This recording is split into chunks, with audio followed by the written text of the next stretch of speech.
안녕하십니까. 지역균형 전형 입결 분석 및 지원 전략, 오늘 서강대, 중앙대, 홍익대 편 강의를 맡은 남양주 다산고등학교 교사 조만기 인사드리겠습니다. 네, 지역균형 전형에 대해서 다들 이제 알고 계시고, 여러 선생님들이 지금 여러 대학들을 묶어서 강의를 하고 있다고 생각을 합니다. 오늘 제가 설명을 드릴 대학은요, 서강대학교, 그 다음에 중앙대학교, 그다음 홍익대학교 3개 대학이 되겠습니다. 전년도하고 크게 달라진 점을 보자면, 먼저 서강대 같은 경우는 큰 틀의 변화는 없습니다. 이따가 수능 최저 기준에 대한 부분만 살짝 말씀을 드릴 거고요. 중앙대학교 같은 경우는 전년도에 학교당 10명의 추천에서 올해 20명의 추천으로 학교당 추천 인원이 늘었습니다. 그 다음에 홍익대 역시 작년에는 학교당 5명의 추천 인원에서 올해 10명의 추천 인원으로 역시 마찬가지 늘었다라는 큰 틀의 모집 인원과 추천 기준에 대해서 먼저 살짝 말씀을 드리겠습니다. 그러면 오늘 제가 설명을 드릴 이 대학들은 바로 어떤 대학이냐면, 실은 이 지역균형 전형은 크게 수능 최저 기준이 있는지 없는지, 그 다음에 교과 성적만 반영하는지 아니면 서류평가 또는 면접이 반영하는지에 따라서 크게 4개 그룹으로 나눌 텐데요. 오늘 제가 설명을 드릴 서강대, 중앙대, 홍익대학교는 그 중에서 교과 성적 위주로 평가를 하면서 수능 최저 기준을 요구하는 대학이 되겠습니다. 특히 제가 오늘 설명을 드릴 3개 대학은 모두 다 수능 최저 기준을 3개 영역으로 3개 영역 합산을 해서 수능 최저 기준을 요구한다라는 공통적인 특징이 있습니다. 그럼 우선 서강대학교부터 하나씩 대학교별로 설명을 드려보도록 하겠습니다. 먼저 서강대학교의 전년도 결과에 대해서 말씀을 드릴 건데요. 전년도에 서강대학교 2022학년도 고교장 추천 전형은 그전까지는 서강대학교는 학생부 교과 전형을 실시하지 않았습니다. 그러나 대입제도 공정성 강화 방안에 의해서 수도권에 있는 대학들은 학생부 교과 전형으로 지역경제전형을 선발해야 됐고요. 그로 인해서 작년에 처음으로 서강대학교 고교장 추천 전형이 생겼습니다. 학교당 10명씩 재학생만 지원이 가능했습니다. 그리고 성적을 반영하는 방법은 학생부 교과 성적이 90에 출결이 5%, 봉사가 5% 들어갔습니다.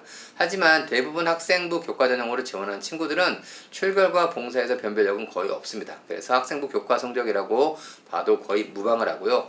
학생부 교과 성적을 반영할 때는 등급이 나오는 공통 과목과 일반 선택 과목에서 800점, 그 다음에 등급이 안 나오고 성취도로 나오는 진로 선택 과목에서 100점, 이렇게 해서 900점 만점으로 평가에 적용이 되었습니다.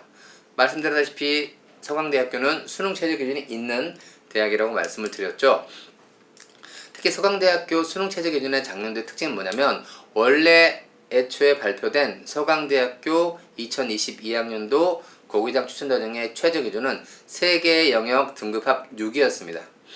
그러나 작년에 코로나로 인해서 작년도 고등학교 3학년 학생들이 온라인 수업과 오프라인 수업이 계속해서 번갈아 가는 과정들 속에서 학생들의 어떤 학업 역량 또는 학업에 어떤 집중할 수 있는 그런 느낌들이 많이 부족해지지 않을까라는 부분들에 대해서 재학생들만 지원할 수 있는 대학이기 때문에 그 재학생에게 어느 정도의 혜택이면 혜택을 주고자 원래 기준은 3개 영역 등급 합 6에서 3등급 3개로 수능 최저 기준을 낮췄습니다. 그래서 지금부터 보실 그 내용은 서강대학교의 애초의 기준보다는 더 낮게 설정된 수능 최저 기준에 의해서 설정된 합격 점수다라고 이해를 하시면 될 것 같습니다. 그러면 전년도의 결과를 한번 살펴볼까요? 먼저 인문계열 같은 경우는 106명을 뽑았고요. 약 1000명 정도 와서 경쟁률은 10.4대 1이었습니다. 반면에 자연계열은 인원은 더 적게 66명을 선발했지만 전체 지원은 오히려 더 많아서 경쟁률은 17.8대 1, 되게 많았죠. 충원 인원, 그 다음에 인문계열이 오히려 더 많이 돌았었고요. 그 다음에 50% 컷이라고 하는 것들은 전체 최종 합격자가 만약 10명 있다면 그 중에 5등의 성적이라고 이해를 하시면 될 것 같습니다. 그 5등의 성적이 되겠고요. 그 다음에 70% 컷은 그 성적이 10명이 있다면 7등의 성적이다 라고, 즉 그러면 지금 현재 70% 컷이라고 보는 그 숫자보다도 실제 최종 합격자는 더 낮은 숫자도 합격이 가능했다라는 부분들을 확인할 수가 있겠죠. 인문계열과 자연계를 비교해보면 인문계열의 컷이 조금 더 높게 형성됩니다. 즉 인문계열은 1.64등급 평균입니다. 참고로 저 주어진 그 1.64와 1.56이라고 하는 저 주어진 숫자는 어떻게 된 거냐면 서강대학교에서 각 학과마다 발표한 그 70% 컷 점수를 다시 평균으로 다시 한번 산출해 본 결과입니다. 그래서 인문계열 학과의 합격선이 조금 더 높은 숫자로 자연계보다 형성이 되고 있는 이유는 뭐냐? 지금 현재 2015 교육과정으로 인해서 고등학교 현장에서는 인문계열, 자연계열의 구분이 없습니다. 과거에는 인문계열, 자연계열 구분이 있었을 때 수학에 대한 어떤 그 어렵고 쉬운 정도에 따라서 구분한 친구들을 그 집단끼리만 평가를 했다면 2015 교육과정에서는 동일한 과목을 배우면 문이과에 대한 구분이 없으니 동일하게 성적을 산출하거든요. 그렇게 성적을 산출하는 과정 속에서 자연스레 자연계 성향의 친구들의 내신 성적이 조금 더 좋은 분포로 나타나고 인문계 성향의 친구들은 아무래도 수학에서 조금 어려움을 겪는 상황 속에서 자연계 친구들보다 조금 더 낮은 성적 분포대가 좀 요구되고 있는 게 현재 고등학교의 현황입니다. 그러다 보니 자연스럽게 자연계열 성향의 학생들이 좋은 내신 숫자가 많다 보니 아무래도 합격선 자체도 자연계열 학과에서 조금 더 높은 숫자로 1.56이라는 조금 더 높은 숫자로 결정이 되었다라고 말씀을 드릴 수가 있겠습니다. 작년에 연세대, 서강대, 성균관대, 그 다음에 경희대, 건국대, 동국대 새로운 6개 대학교가 학생부 교과전형을 실시했어요. 그로 인해서 학생부 교과전형의 인원이 많이 늘었으니 그로 인해서 경쟁률의 그 다음에 합격선이라는 부분들이 조금은 떨어지지 않을까라는 기대심으로 작년 학생부 교과전형에 굉장히 많은 인원들이 지원을 했습니다. 그 결과가 서강대학교에 이런 결과들을 나타냈다라고 볼 수가 있겠습니다. 그러면 다시 그 서강대학교의 작년도의 경쟁률 인문계열 학과와 자연계열 학과의 상위 3개 학과들을 좀 살펴볼 건데요. 인문계열에서는 중국문화전공, 사회과학부, 경영학 이렇게 3개 대학 학과가 넘버 1, 2, 3를 차지했습니다. 저 개인적인 생각은 사회과학부나 경영학 쪽이 좀 더 학생들의 선호도가 높고요. 반면에 중국문화전공, 즉 어문계열이 상대적으로 가장 그 학생들의 선호도가 떨어집니다. 이따 이제 입결을 보시면 알겠지만 그러다 보니 자연스럽게 어떻게든 저 대학교를 제일 낮은 학과라도 원서를 쓰고 합격해야겠다라는 어떤 그런 심리가 중국문화 전공에서 가장 경쟁률이 높게 나온 결과가 있는 것 같고요. 그 밖에 사회과학부나 경영학과 같은 경우는 기존의 학과 선호도의 어떤 영향력에 의해서 학생들이 많이 지원했다라고 볼 수가 있겠습니다. 자연계열 역시 마찬가지로 화공생명, 전자공학, 컴퓨터공학 아직까지는 학생들의 선호가 높은 학과에서 경쟁률도 높게 나타나고 있다라는 말씀을 드리고 싶습니다. 이제 하나씩 인문계열부터 살펴보도록 하겠습니다. 먼저 인문계열은 제일 합격선이 높게 형성되는 경영학입니다.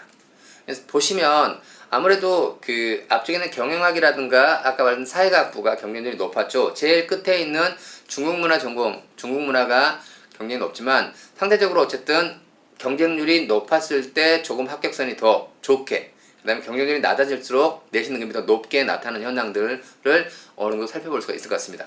동일한 대학이지만 경영학과의 1.38등급에서 그 다음에 중국문화의 1.91등급까지 약 0.6등급 이상의 차이가 나고 있습니다. 그만큼 학과 간에 어느 정도 1점대 내에서의 0.6등급 정도의 차이라고 하는 0.5등급 이상의 차이라고 하는 것들은 실제로 굉장히 성적이 많이 나는 결과거든요. 즉 학과의 어떤 선호도 자체가 실제로 입결에 어느 정도 영향을 많이 주고 있다라고 말씀을 드릴 수가 있겠습니다. 참고로 다시 한번 말씀을 드리지만 지금 현재 이 결과는 작년도에 재학생들끼리만 지원을 했을 때 수능 최저 기준을 3등급 3개로 설정했을 때의 상황이다 라는 부분들 말씀을 드릴 수가 있겠습니다.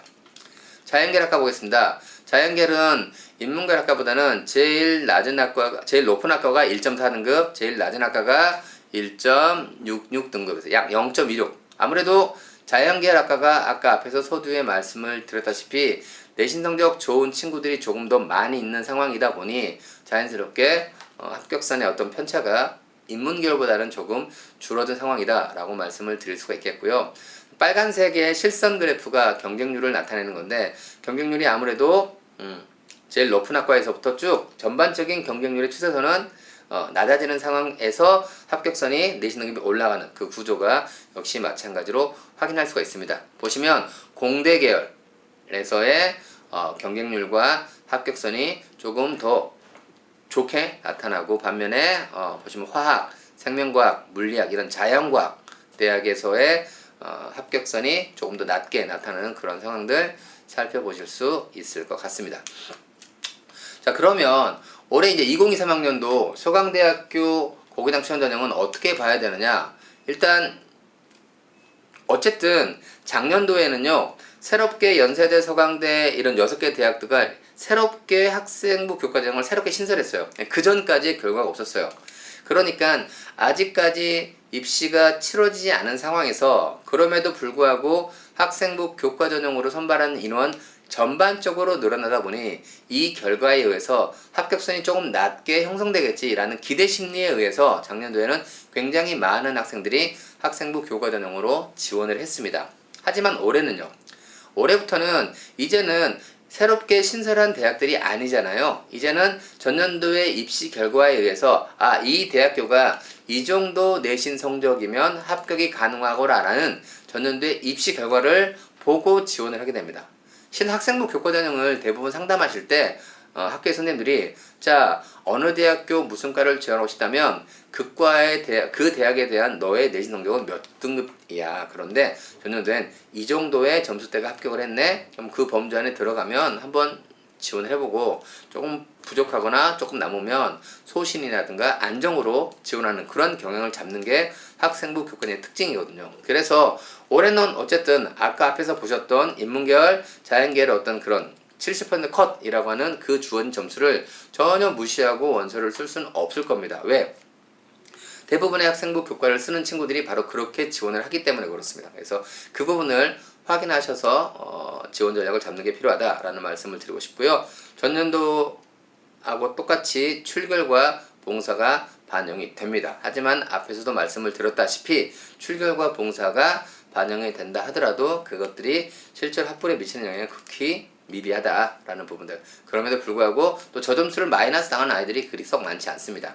그리고 역시 마찬가지로 등급이 나오는 일반 선택 공통 과목, 일반 선택 과목에서 800점의 성적, 그리고 진로 선택에서 100점을 선출하는데, 재밌는 건 이 주어진 서강대학교의 이 진로 선택 과목의 반영 방법은 성취도 A의 비율이 크면 클수록 그 주어진 반영되는 등급이 더 불리한 구조로 나오게 됩니다. 그래서 서강대학교에 대해서는 진로 선택 과목이 모두 A라고 할지라도 각 과목 어떻게 A가 나오냐에 따라서 약간의 유불리가 발생하는 부분도 있다라는 말씀을 드리고 싶습니다.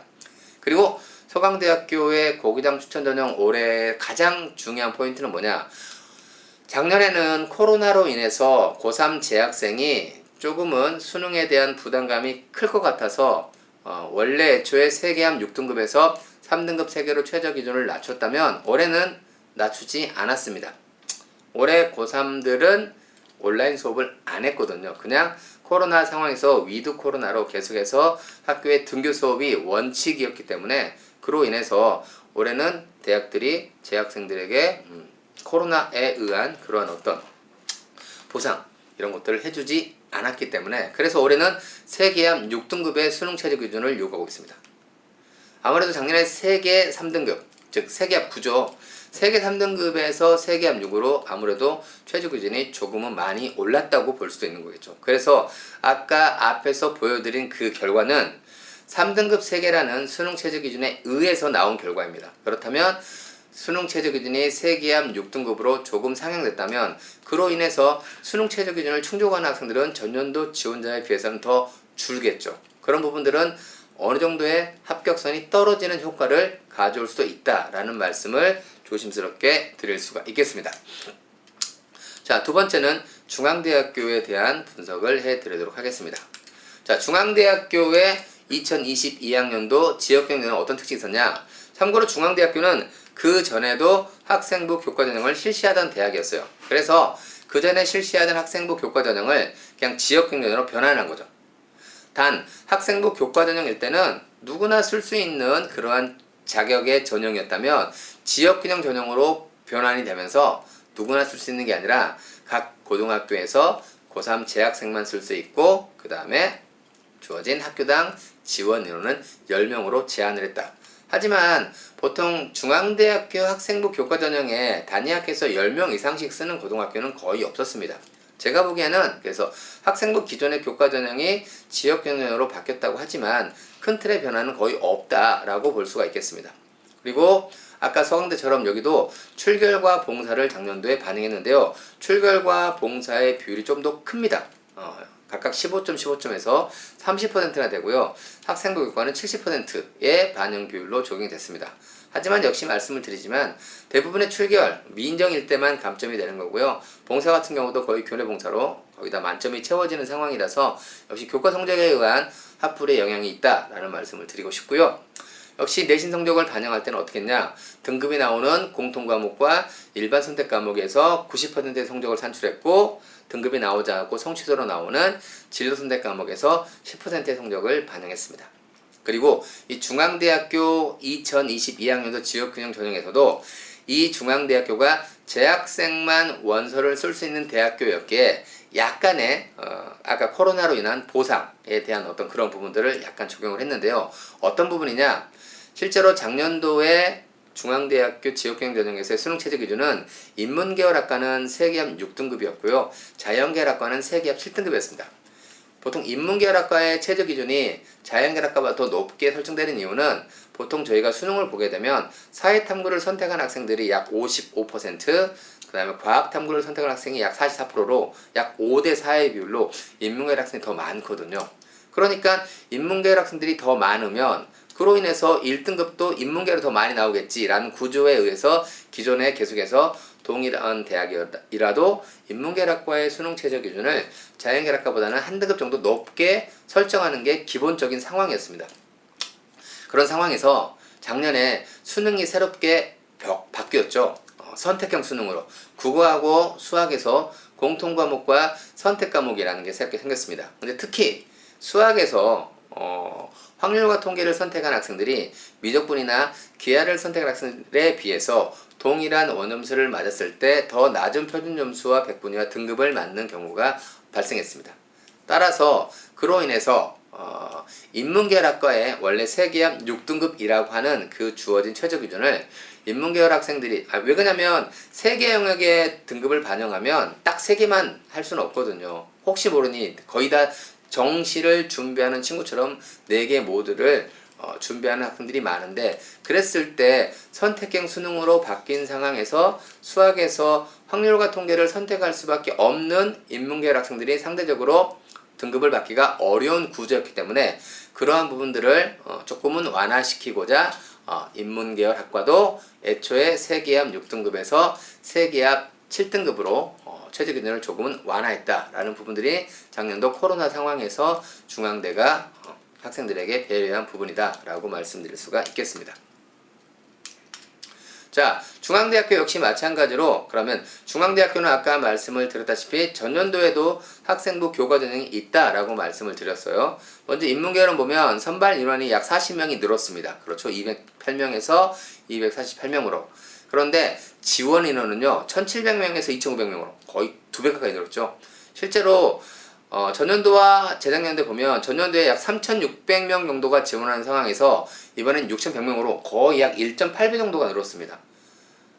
그러다 보니까 상대적으로 경쟁률이 굉장히 많이 올라가게 됐고요. 다시 한번 말씀을 드리지만 이렇게 학생부 교과 전형으로 작년도에 굉장히 많은 학생들이 지원한 이유는 작년도에 새롭게 학생부 교과 전형을 6개 대학이 실시했기 때문에 그로 인해서 예년에 비해서 학생부 교과 전형으로 뽑는 일이 늘어나다 보니까 합격선이 하락되겠지라는 예상에 의해서 점수가 좀 안 되더라도 수능 최저 기준을 통과하면 나도 충원 합격을 통보받을 수 있겠지라는 기대 심리를 가지고 그렇게 작년에 많이 지원을 했다라고 볼 수가 있겠습니다. 그런데 제일 오른쪽에 70% 컷을 보시면요. 인문계열도 재작년에 2.04 등급에서 작년에는 1.92 등급으로 성적이 올라갔습니다.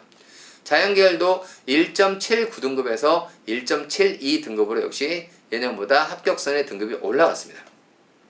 그러니까 학생부 교과전으로 뽑는 인원이 늘어나면 그로 인해서 합격선은 떨어질 거야 라는 기대 심리를 가지고 작년도에 굉장히 많은 수험생이 학생부 교과전으로 원서를 썼는데 막상 뚜껑을 열어놓고 보니까 워낙 많은 학생들이 그 대학교에 원서를 쓰다 보니까 합격선이 떨어지는 게 아니라 오히려 그 전년도보다 합격선이 약간 더 상향돼서 입결이 나오는 그러한 결과들이 작년에 발생했었다라는 말씀을 드릴 수가 있겠습니다. 그래서 경쟁률이 올라가는 부분에서 입결 상승은 예상됐던 부분이고요. 또 아무래도 학생부 교과로 많이 원서를 쓰게 되면 숫자에 의해서 계속해서 합불이 결정되는 거잖아요. 그 다음에 수능 최저 기준을 준비했을 때 비슷비슷한 수능 최저가 있다면 합격하면 위에 대고 가겠죠. 그러다 보니까 충원율 자체도 조금 더 올라간 구조가 나올 수 있겠습니다.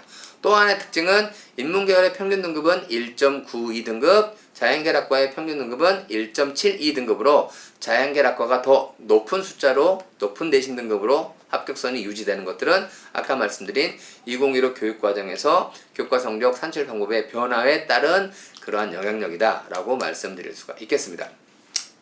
경쟁률 상위 학과 3개씩 보겠습니다. 먼저 인문계열은 경영학부, 응용통계학과, 공공인재학부 역시 학생들의 선호도가 높은 학과에서, 자연계열 역시 약학, 화학신소재공학, AI학과. 그래서 아무래도 경쟁률이 좀 높은 학과들은 학생들의 선호도가 조금 좋은 대학에서 아무래도 경쟁률이 좀 높게 형성되었다라는 부분들의 말씀을 드릴 수가 있겠습니다. 참고로 약학부가 전체 경쟁률 1위였거든요. 60대 1이 넘어갔어요. 거의 62대 1이죠. 참고로 약학과의 수능 최저 기준은 4개 영역 등급합 5였습니다. 1등급, 1등급, 1등급, 2등급을 맞아야 돼요. 그럼에도 불구하고 굉장히 많은 저러한 인원들이 중앙대학교 약대를 작년에 지원했었다라는 말씀 드릴 수가 있겠습니다. 중앙대학교는 학과가 좀 많습니다. 잘 안 보이실 거라고 생각을 하는데요.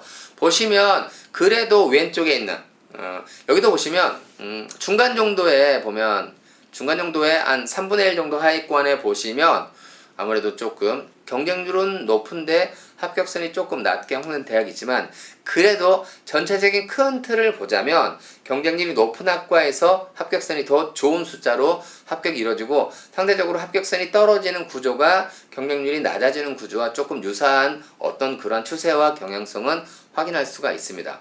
참고로 인문계열학과에서 합격선이 낮게 형성되는 데는 보통 어문계열입니다. 보시면 독일어, 프랑스어, 러시아어 이런 쪽에서 조금 낮게 형성되었고요. 아무래도 학생들의 선호도가 좀 높은 그러한 경영이라든가 사회과학 이런 학과에서 합격선이 조금 경쟁률도 높고 합격선도 좀 좋은 숫자로 합격되는 그런 상황들이 나왔다라고 이해를 하시면 될 것 같고요. 전체는 1.6등급에서부터 2.4등급까지 약 0.8등급에 여기도 마찬가지로 동일대학교의 학과치고는 0.8등급이라고 한다면 굉장히 큰 어떤 학과 간의 점수 차이가 있다라고 말씀을 드릴 수가 있겠습니다.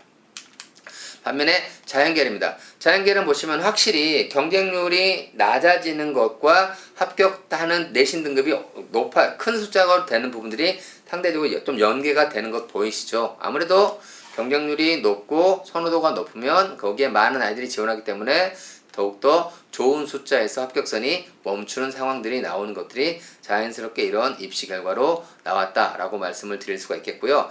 약학부가 아무래도 의학 계열이니까 그걸 버린다고 치더라도 그 다음에 높은 학과가 바로 신소재인데 거기가 1.5등급이에요. 그리고 제일 높은 사례가 2.04 0.5등급. 아무래도 인문계열학과보다는 조금 더 학과 간의 점수의 편차가 작은 이유는 다시 한번 말씀을 드렸지만 자연계열 학과에서 더 내신 성적 좋은 친구들이 더 많이 있는 그런 상황 때문에 이러한 결과들이 나왔다라고 말씀을 드릴 수가 있겠고요.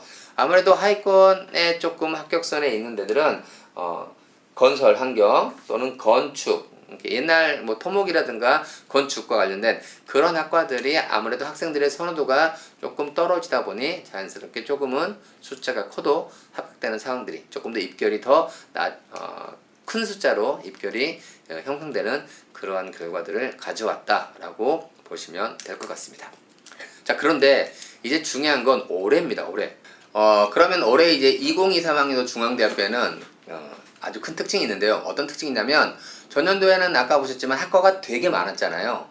학과가 많다 보니 자연스럽게 학과당 선발하는 인원들이 5명, 6명 되게 적었습니다. 그런데 중앙대학교가 올해 학생부 교과 전형에서 약간의 모집 단위별 변경을 합니다. 어떻게 하느냐? 작년에 학과당 4명, 5명, 6명, 7명 이렇게 뽑던 걸 그냥 단과대학 전체로, 예를 들어 보시면 사회과학대에서 26명, 인문대학에서 36명 이런 식으로, 그 다음에 경영, 경제에서 55명, 그러니까 학과당 적은 인원씩 선발하다가 그냥 적은 인원의 학과를 한꺼번에 모아서 커다란 단과대학 개념으로 숫자를 크게 해서 선발하는 방식으로 변경되었습니다.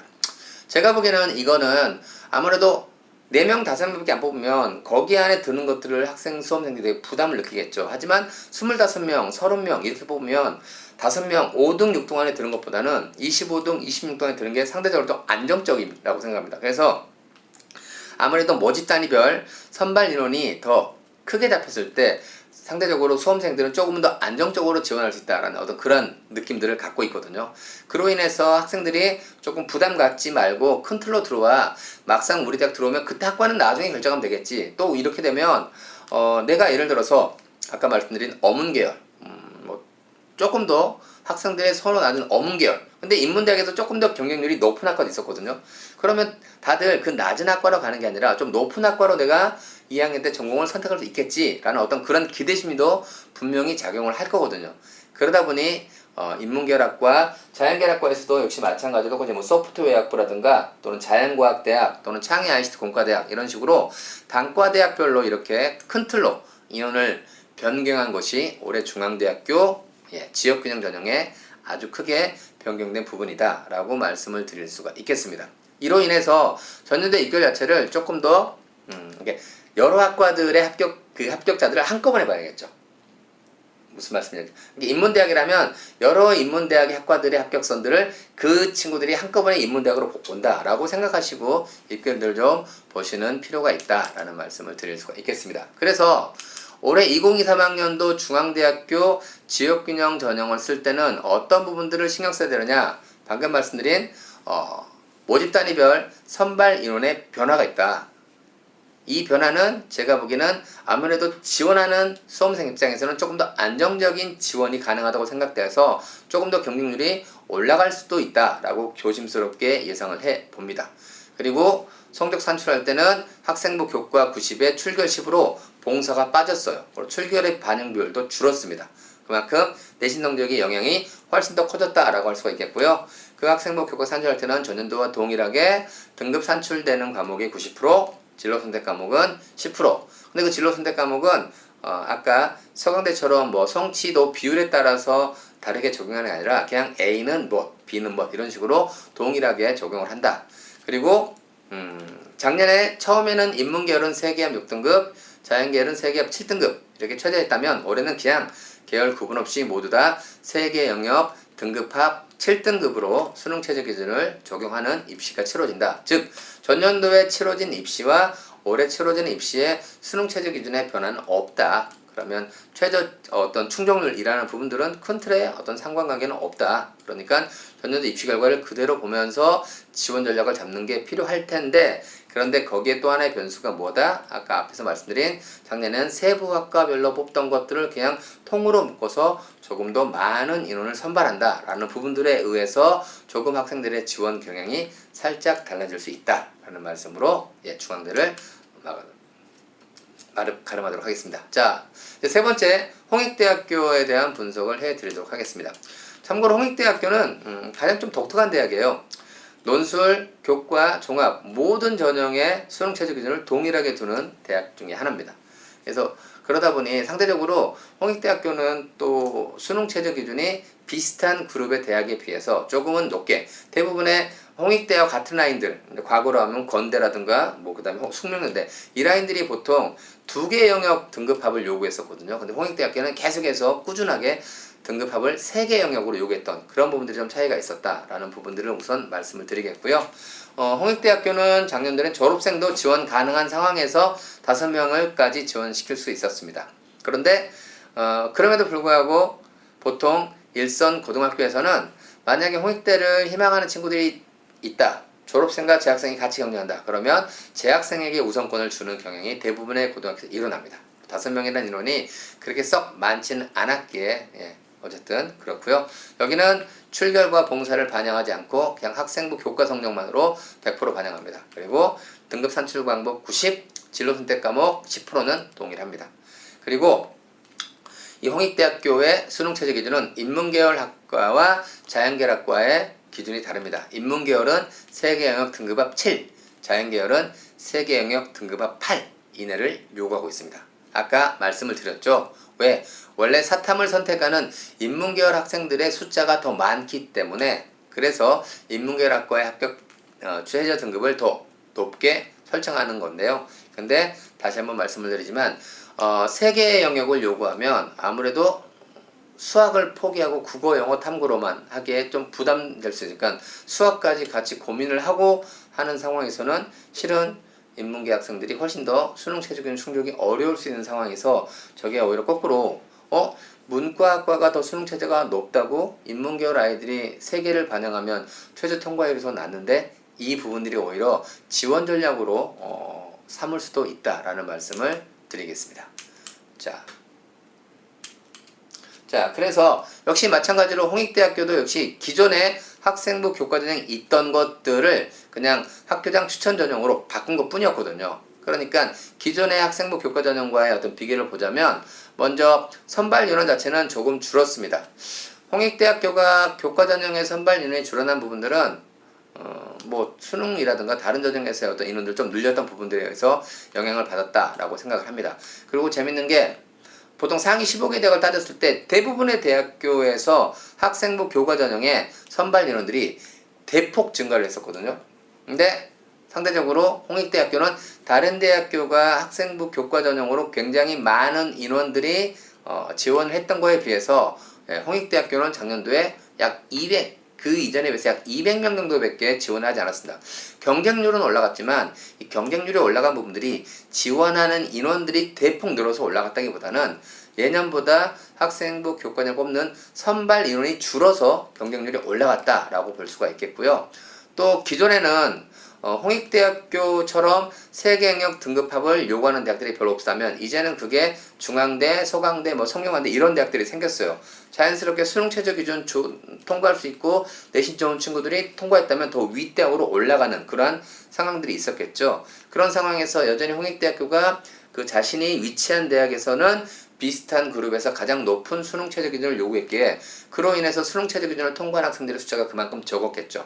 그러한 부분들이 아무래도 합격선이 다른 대부분의 대학들이 올라가는 구조였는데 보면 홍익대학교는 인문계열도 1.96에서 2.30으로 그 다음에 자연계열도 2.02에서 2.09등으로 합격선이 오히려 하락했던 그러한 부분들을 확인할 수가 있습니다. 참고로 재밌는 건 다른 대학들은 50% 컷을 발표했는데요. 중요한 건 홍익대학교는 50% 컷을 발표한 게 아니라 평균을 발표했습니다. 평균을 발표했는데 그 주어진 평균이 예를 들어 인문계 같은 경우는 평균이 2.3인데 70% 컷이 2.30이에요. 이 말은 제가 보기에는 평균보다 70컷이 더 위에 있다는 얘기거든요. 이 말은 평균을 더 크게 만드는 즉 커다란 숫자들이 몇 개 굉장히 좀 내신이 안 좋은 몇몇 합격 사례들이 있었기 때문에 저렇게 평균이 높게 형성된 것이 아닌가. 즉 세 개 영역의 등급합을 요구하다 보니 그로 인해 수능 최저 기준을 통과하기가 어려운 상황에서 최저를 통과했다는 것만으로 내신이 좀 떨어져도 합격한 사례들이 있었기 때문에 상대적으로 평균 성적이 70% 컷보다 더 낮게 형성된 게 아닌가라고 조심스럽게 예상을 해 보겠습니다. 홍익대학교도 역시 마찬가지로 학과별 인원이 별로 없습니다. 따라서 그냥 전체 경쟁률 이런 것도 안 하고요. 바로 그냥 보겠습니다. 그러면 자율전공이 경쟁률이 제일 높았고요. 그 다음에 경영, 법학, 경제학부 순으로 보시면 경제학부가 경쟁률이 높았음에도 불구하고 학교점 올라간 부분이 있지만 어쨌든 경쟁률이 높은 학과에서 아무래도 합격선이 더 좋은 숫자로 유지되는 이런 비슷한 경향성은 어느 정도 같이 확인할 수가 있고요. 여기는 2.15에서 2.52까지니까 0.4. 근데 1등급대에서 0.45등급의 차이 나는 것과 2등급대에서 차이 나는 건 아무래도 1등급대가 훨씬 더 큰 의미를 갖거든요. 그래서 어쨌든 상대적으로 2등급 초반대 학생들이 주로 지원을 해서 합격을 하는 그러한 대학교다라고 인문계열학과 보시면 될 것 같습니다. 자연계열학과도 한번 살펴보겠습니다. 역시 제일 높은 데가 건축이에요.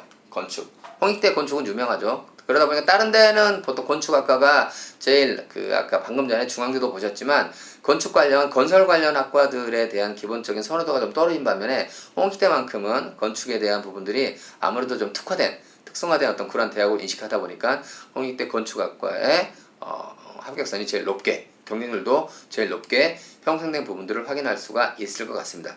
중간 정도의 한 2개 대학 정도가 경쟁률이 되게 높지만 합격선이 떨어지는 부분이 있지만 그럼에도 불구하고 전체적으로는 경쟁률이 높을 때 합격선이 더 좋은 숫자로 유지된다라는 기존의 틀 자체는 어느 정도는 똑같이 확인이 가능하겠고요. 그 다음에 건축학부를 제한다면 1.94에서 2.37이니까 약 0.4 정도 역시 비슷한 2등급 초반대의 학생들이까지 합격되는 어떤 그러한 대학교라고 인식하시면 될 것 같습니다. 자, 그러면 올해는 어떻게 될 것이냐, 홍익대학교는 큰 틀의 변화가 없습니다. 그리고 기존에 있었던 결과들에서 거의 비슷하게 나타났어요. 따라서 홍익대학교는 정말로 수능체제 기준 충족이라는 부분들을 염두에 둔 상황에서 전년도 입시 결과를 바탕으로 지원 전략을 수립하는 게 가장 바람직하다라고 말씀을 드릴 수가 있겠고요. 뭐 교과 성적 100% 한다, 등급 과목 90% 한다, 또는 진로 선택 성취도 비율 적용한다라는 부분들은 전년도하고 하나도 바뀐 내용이 없습니다. 그러니 더더욱 전년도 입시 결과를 바탕으로 지원하는 게 맞을 것 같긴 한데 기본적으로 3개를 요구하다 보니 홍익대학교를 지원하는 친구들 중에서는 그래도 위의 대학들을 조금 왜 그러냐면 인문계학과는 세계 영역 등급합 7, 그럼 뭐죠? 중앙대학교 비슷하겠죠. 자연계학과는 세계 영역 등급 8, 아무래도 하나 더 낮긴 하지만 그래서 중대 쓰고 여기 섰을 때 좋은 숫자들은 중대로 다 올라가겠죠. 중앙대학교도 세계합 7을 요구할 때 하나 정도 6까지 요구한다면 더 윗대으로 올라가겠죠. 그래서 어쨌든 세계 영역 등급 합을 요구하는 그러한 기준에 의해서 합격자들이 충원 합격으로 위로 올라갈 때 그 흐름의 맨 마지막에 있는 어떤 그러한 그룹의 대학이다. 그로 인해서 최저를 통과했다는 이유로 합격되는 조금 좋은 큰 숫자들이 종종 나타나는 그러한 대학교이기도 하다라는 말씀을 드릴 수가 있겠습니다. 자, 그러면 제가 오늘 서강대학교, 중앙대학교, 홍익대학교 3개 대학을 설명을 드렸는데요. 3개 영역 등급합 6, 7, 8의 최저 기준을 요구하고 있습니다. 결코 낮지 않거든요. 그리고 다시 한번 이거는 이제 처음 말씀드리는 건데 우리가 수시에서 어디에 원서를 쓰냐라는 기준은 우리가 정시에 어디를 갈 수 있냐라는 어떤 그 기준에서 더 낮은 대학을 쓰면 안 됩니다. 그게 수시 납치라고 하는 거거든요. 근데 3개 영역 등급합을 요구한다는 건 일단 기본적으로 2등급 2개 정도는 나와야지 어느 충족이 가능하겠죠. 그래서 3개를 준비하기 위해서 국수 영탐 4개를 모두 준비하는 친구들 입장에서는 정말로 자신의 모의고사 점수를 잘 분석해서 내 이 점수일 때 정시는 어디까지 갈 수 있는데 라는 기준을 보고 나서 주어진 3개 영역 등급합을 요구하고 있는 대학교의 지원 전략을 잡는 게 가장 우선이다 라는 말씀을 드릴 수가 있겠고요. 아무래도 3개를 요구하고 합을 요구했을 때는 그나마 등급 따기 가장 쉬운 영어 절대평가를 굉장히 활용할수록 더 좋다라는 부분들, 그리고 세계합 6이라고 하는 그 출발점에는 고려대가 있습니다. 고려대가 있으니까 고려대, 성균관대 다 세계합 6등급이거든요. 그러니까 숫자가 좋으면서 세계합 6을 한 친구들은 고려대부터 위로 채워지겠죠. 그렇죠? 그럼 고려대가 어디까지 채워지냐에 따라서 그 결과가 그대로 성균관대와 서강대 그 다음에 채워지는 결과로 나타나겠죠. 그죠? 그래서 제가 고려대학교 성균관대는 설명 안 드렸지만 실은 제가 오늘 설명을 드린 이 서강대, 중앙대, 홍익대학교가 고려대의 학교 추천형으로 원서를 쓰는 그 시점에서 출발해서 이동이 같이 쭉 연결되는 그러한 그룹이다 라는 부분들의 말씀을 드렸고요. 진로선택 과목이 서강대학교만 유일하게 성취도의 비율에 의해서, 즉 똑같은 A를 맞았어도 다르게 평가가 되는 부분들에 의해서 그나마 진로선택 과목을 서강대학교가 가장 조금 더 영향력이 크다라는 부분들의 말씀을 드리고 싶습니다. 결론은 이 3개 대학은 수능체제 충족률이 굉장히 중요합니다. 근데 대학들이 수능체제 충족률은 발표하지 않아요. 그런데 보통 대학들의 얘기를 들어보면 그래도 60%에서 70%대 왔다 갔다, 즉 3명 중에 2명 정도는 수능 체제를 충족하는 것 같습니다. 그런데 아까 보시면 충원율이 보통 2배수, 2.5배수, 3배수까지 갔거든요. 그럼 본인이 있고 2, 3배수 하면 제가 보기에는 6대1 어떤 정도의 미만으로 만약에 경쟁률이 유지가 된다면 그건 자칫 잘못하면 수능 최저 충족하면 모두 다 합격되는 그런 상황이 저는 발생할 수도 있다고 생각합니다. 왜? 최저 기준이 높게 설정된 대학에 있기에. 그래서 물론 학생부 교과정에서 경쟁률이 그렇게 낮게 형성되지는 않을 겁니다. 보통 아이들은 제가 방금 한 말씀 그대로 수능 최저를 통과하면 낮은 숫자여도 합격이 가능하겠지라는 기대 심리를 가지고 최저가 높게 잡힐 때는 굉장히 그 부분에 최저 통과라는 이유만으로 원서를 쓰는 친구들이 많아지긴 하거든요. 어쨌든 경쟁률이 낮은 학과는 한번 주의 깊게 살펴볼 필요가 있다라는 말씀을 드리고 싶습니다. 자, 마지막입니다. 그래서 어쨌든 이게 제가 몇 등급 했는데 아이들은 대학교마다 그 반영되는 등급이 다릅니다. 그리고 그 등급에 따라서 어느 대학이 더 높게 나오고 낮게 나올 수도 있거든요. 어디서 이 우리 대입정보 포털 어디가에서 보시면 성적 분석 메뉴를 활용하시면 거기 학생부 성적을 입력하시면 각 대학교별 환산 점수와 대학교별 환산 등급이 나옵니다. 그걸 바탕으로 전년도 입결과 비교하는 부분들. 보통 우리가 사교육을 도움받는 게 각 대학교 점수가 안 나오잖아요. 근데 우리 대입정보 포털 어디가에서 다 나오니까 꼭 활용하셨으면 좋겠고요. 그 다음에 학교당 고등학교 추천 인원. 보통 제가 보기에는 오랜 추천 인원이 터지지는 않을 것 같은데 그럼에도 불구하고 특정 고등학교에서는 넘칠 수가 있겠죠. 그래서 아이가 추천을 받을 수 있는지 없는지 이런 부분들, 그리고 아까 말씀드렸던 모집 단위별 선발 인원들이 갑자기 늘어나거나 갑자기 퍽 줄었다면 그건 분명히 입결에 영향을 주거든요. 가장 중요한 건 대부분의 지역경쟁전형은 수능 최저 기준을 요구하고 있기 때문에 그런 부분들의 충족이 가장 중요한 어떤 학생부 교과 지역 균형 전형의 기본적인 준비 방법이다 라는 말씀을 드리고 싶습니다. 맞아요. 그래서 조금 소소한 변화가 큰 결과를 가져올 수 있으니 그런 사소한 변화도 결코 놓치지 말고, 만약에 그런 변화에 대해서 어떤 분이 모른다 예상된다면 그런 것들을 저희 대입정보 포털 어디가에서 온라인 상담과 전화 상담을 이용해서 상담을 하신다면 될 거다라는, 더 많은 도움을 받을 수 있을 거다라는 말씀을 드리면서 오늘 준비한 강의는 여기서 마치겠습니다. 감사합니다.